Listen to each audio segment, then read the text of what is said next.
इस bumper mandate के लिए, इस बम्पर जीत के लिए मैं बिहार की देवतुल्य जनता का नमन करता हूं, उनका बहुत बहुत धन्यवाद करता हूं कि उन्होंने जो लोकतंत्र के अंदर किसी चीज का धन्यवादी होना, किसी चीज का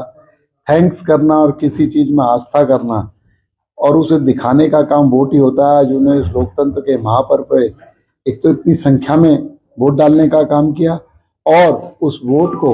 एक तरफ एनडीए के पक्ष में डालने का काम किया, क्योंकि जब हम बिहार के अंदर कोई जगह नहीं है, उन्होंने उस जो आरजेडी के नेता को भी अभी 8400 मतों से पीछे चल रहे हैं, उन्हें भी हराने का काम जो बिहार की जनता कर रही है, तो मैं उनका कोटि कोटि नमन करता हूं। क्योंकि बिहार छठी मैया के पर्व की बात, मोदी जी की माता जी की बात हो, सब पर उन्होंने अनर्गल बातें करने का काम किया। और तो कांग्रेस के युवराज ने जुड़ रहे हैं, जनता जिसको प्यार करती है, भारतीय जनता पार्टी और नरेंद्र मोदी किसी की वोट चोरी नहीं करते, किसी के दिलों पर राज करने का काम करते हैं, उनके दिलों को जीतने का काम करते हैं। आज मोदी जी ने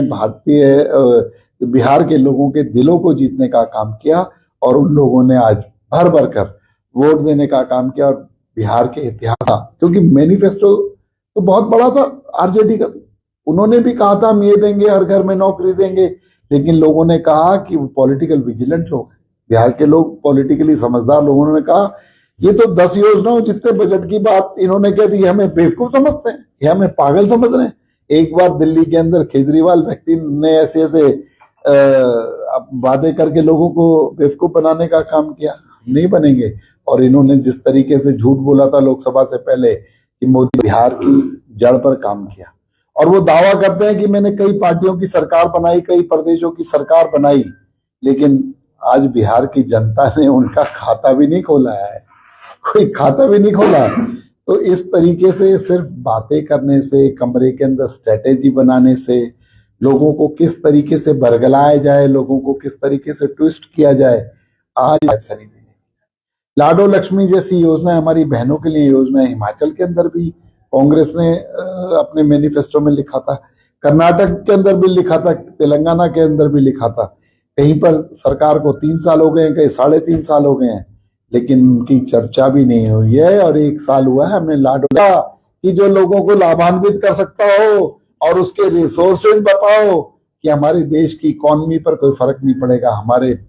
खजाने पर कोई फर्क नहीं पड़ेगा, लोग भी लाभान्वित होंगे, तब लोग समझेंगे। इन झूठ फरेबों पे कोई नहीं चलेगा। इसलिए वोट चोरी, वोट डकैती, ये सब बातें भूल जाओ, लोगों के दिलों के नजदीक आइए, लोगों के दिल विशेष की राजनीति करके बाहर से लोगों को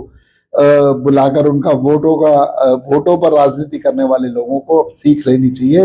ये भारत है और भारत के लोगों का। किस तरह से वोटिंग परसेंटेज बढ़ी बिहार में, महागठबंधन को लग रहा था कि बदलाव के लिए दूसरा जो वर्णन किया, और हमारी बहनों को सबल बनाने के लिए जो एक योजना लेकर आए कि 10,000 रुपए की बात नहीं, 10,000 रुपए इनिशियल है, सिर्फ आप काम शुरू कीजिए, प्रोजेक्ट बनाइए, आपको 2 लाख रुपए का लोन भी बगैर कोलेटरल सिक्योरिटी के दिया जाएगा। तो एक बहुत बड़ी बात थी। 1.5 करोड़ से ज्यादा महिलाएं जो परिवार को संचालित करती हैं, क्योंकि बिहार के अंदर लोग मामले बहुत पिछड़ा हुआ है, वो है अभी आपने जिक्र किया प्रवासी मजदूर औद्योगिक क्षेत्र में। मैं कह रहा हूँ ना, आज चाहे बिहार के अंदर उद्योगों की बात